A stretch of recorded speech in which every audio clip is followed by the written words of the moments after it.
Retire soon? Watch this video. Each of us probably has a moment on a dark January morning when we drag ourselves out of bed to work and our thoughts turn to retirement. Even if you love your job, you will inevitably find yourself dreaming from time to time of the day when your time will be more yours and you can afford to give up paid work or reduce its number. Now is the perfect time of the year to figure out if your retirement dreams are available or if you need to step up your work in the coming months to make them a reality. After all, we tend to think with fresh beginnings, develop better habits and new intentions. Wealth Personal Finance asked experts to analyze the numbers to determine how much you will need at whatever age you hope to retire. So, grab a pen and paper and a nice cup of tea and read our guide to securing the retirement of your dreams and how to increase your savings if you find yourself falling behind. The main question: when can I retire? When you can afford to quit your job is largely determined by two factors: how much you have saved and what kind of lifestyle you want. The earlier you retire, the more you will need to save to maintain a good standard of living. An analysis for Wealth Personal Finance magazine conducted by wealth manager Quilter shows that you need to save £163,000 more to retire at 55 compared to 65 and lead the same lifestyle. A single pensioner needs about $23,300 before taxes to lead a moderate lifestyle, according to pension industry guidelines. That would be enough for a 2-week vacation in Europe every year and a car replacement every 10 years.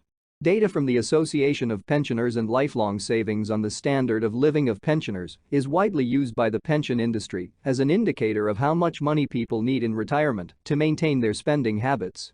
If you want to retire at 55 with this lifestyle, you will need £403,000, according to Quilter's calculations. This assumes that you receive half of your income from a full state pension upon reaching state retirement age. The full new state pension will rise to 11. Calculations assume that your investments grow by 5% every year and you will live to the current expected age of 86 years. Be careful if you retire early because you will not be able to count on income from a state pension for the first 11 or 12 years until you reach state retirement age. At the moment, the age at which you start receiving a state pension is 66 years old, but in the period from 2026 to 2028, this figure will rise to 67.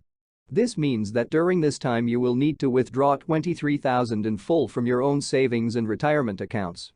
If you retire at the age of 60, you will need to be able to finance your lifestyle without depending on the state pension for the first 6 years. As a result, Quilter estimates that you will need private pensions or workplace pensions totaling $325,000 over and above the state pension. Raise the retirement age to 65, and you can reduce your target retirement savings to £240,000, Quilter calculated. Those extra 5 years of work could really improve your lifestyle or make up for those moments when you may not have saved enough at the beginning of your career. At this age, you only have to wait 1 year for your state pension to take effect, although the age at which you can start claiming rises to 66 years between 2024 and 2026 and 68 years between 2044 and 2046. If you work until the age of 70 and postpone receiving a state pension for 4 years until then, you will need $179,000 to lead the same lifestyle. How can I train if I'm on the right track? First, you need to figure out how much you've accumulated so far. Even if you have never really thought about it, if you earn more than £10,000 a year and you have an employer, there is a very high probability that you will be paid a pension at your place of work. Find out who your pension provider is and ask for a certificate of how much you have saved or find the latest statement that it sent you. You will most likely have several retirement savings if you have changed jobs during your career. Track it all down and get a score for each one. If there are any problems that you can't track down or can't remember which pension institution your money was saved from, you have 2 options. If the pension has been awarded relatively recently for about the last 20 years, you should be able to contact your former employer to find out more details. If you left the company a long time ago, you can use the state pension tracking service. It should indicate who controls the old pension schemes and their contact details. Then you can write to them to find out the latest information about your pension. Follow the link gov. Find pension contact details. Do not forget about the state pension.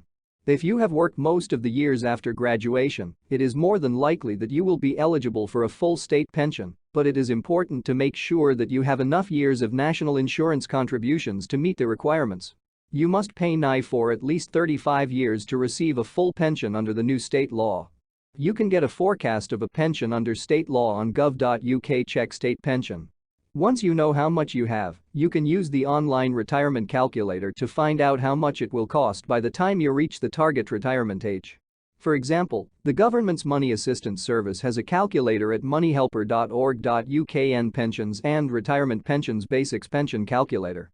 It's also helpful to think about what kind of life you want to live in retirement, says Kate Smith of pension company Egan. She says, imagine your daily life and your aspirations. Do you often eat out, spend big holidays or start new hobbies? Try to calculate how much it might cost each year and be sure to include your usual expenses such as groceries and bills. Indicators of the standard of living of pensioners are a good starting point. According to our calculations, Quilter led a moderate lifestyle. But if you are satisfied with the minimum pension, a single pensioner will need about £12,800, while for a comfortable lifestyle, you will need about £37,300. What's next if I don't have enough savings? There are several ways to increase the size of your pension, many of which are relatively painless. Increasing the amount you contribute to your pension is an extremely effective way to save because it is tax-free and you also receive contributions from your employer. You can also save on government insurance if your employer offers an agreement called a salary donation that matches any additional contributions you make. Check if it matches yours. If you have any cash savings that you can afford to put aside until retirement, you can use them to increase the size of your pension and receive tax benefits. For example, a basic rate taxpayer with £8,000 in reserve will receive tax benefits of £2,000, which will instantly increase his savings. Similarly, the higher rate taxpayer will receive $5,333 in tax benefits, according to Ian Cook, a certified financial planner at Quilter. You may be able to improve your retirement savings by investing them in a more reliable fund or mutual funds. Your employer will put them in reserve by default, which may not be the most suitable option for you.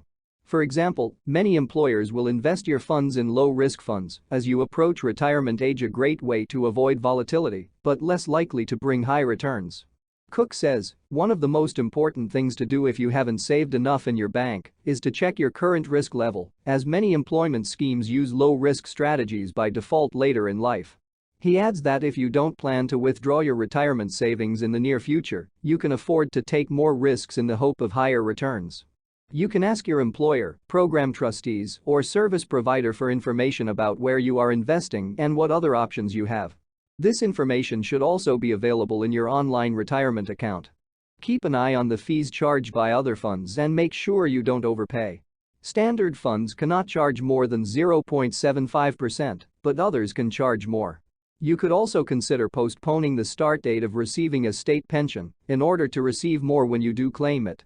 Your weekly stipend increases by 1% for every 9 weeks you put off and increases by 5.8% for every year you put it off. Your state pension increases for each week that you postpone, provided that it lasts at least 9 weeks after you reach state retirement age. What if I've already quit my job? You may still be able to increase your retirement savings by paying a pension. You can contribute up to the age of 75 and enjoy tax benefits on your pension contributions. However, the amount you can contribute when receiving tax benefits drops dramatically if taxable income is deducted from your pension.